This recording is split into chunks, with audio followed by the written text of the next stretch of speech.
తమ సహోదరులైన యూదుల మీద జనులను వారి భార్యలను కఠినమైన ఫిర్యాదు చేసిరి. ఏదనగా కొందరు, మేమును మా కుమారులను మా కుమార్తెలను అనేకులము, అందుచేత మేము తిని బ్రతుకుటకు ధాన్యము మీ యొద్ద తీసుకొందుమనిరి. మరికొందరు, క్షామమున్నందున మా భూములను ద్రాక్ష తోటలను మా ఇండ్లను కుదువ పెట్టితిమి గనుక మీ యొద్ద ధాన్యము తీసుకొందుమనిరి. మరికొందరు, రాజుగారికి పన్ను చెల్లించుటకై మా భూముల మీదను మా ద్రాక్ష తోటల మీదను మేము అప్పు చేసితిమి. మా ప్రాణము మా సహోదరుల ప్రాణము వంటిది కాదా?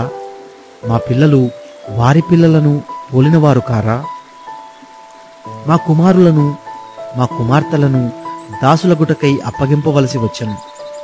ఇప్పటికిని మా కుమార్తెలలో కొందరు దాసత్వములోనున్నారు.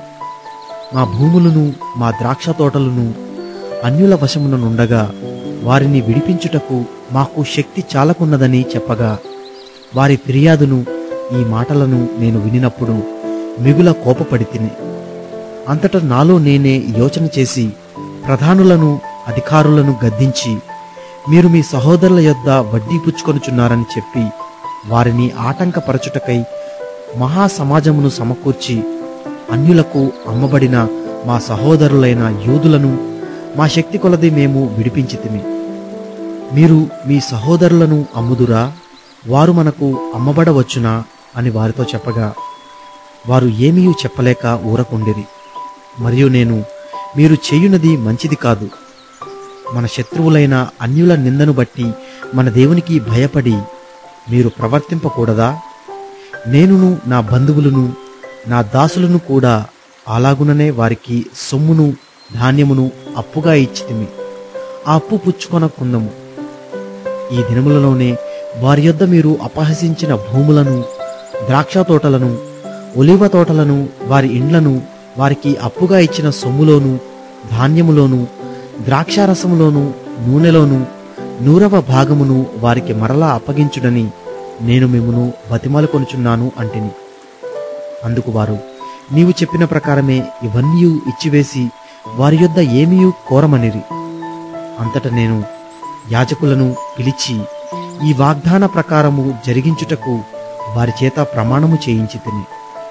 మరియు నేను నా ఒడిని దులిపి, ఈ ప్రకారమే దేవుడు ఈ వాగ్దానము నెరవేర్చనని ప్రతి వానిని తన ఇంటిలో ఉండకయు తన పని ముగింపకయు నుండునట్లు దులిపివేయును.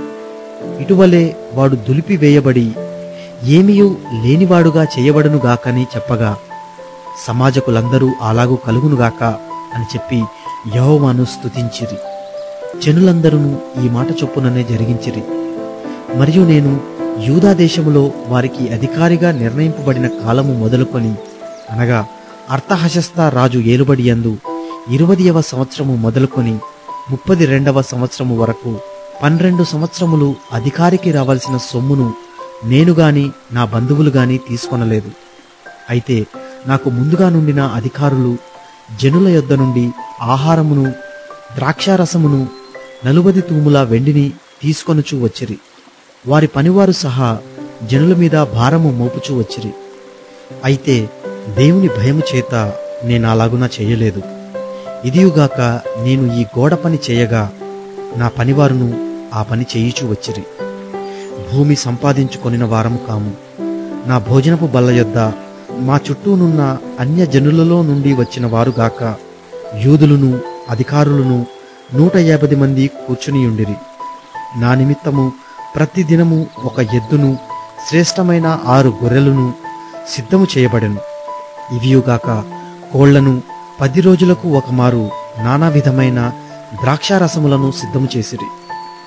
ఈ ప్రకారముగా చేసినను ఈ జనుల దాసత్వము బహు కఠినముగా ఉండినందున అధికారికి రావలసిన సొమ్మును నేను ఆపేక్షించలేదు.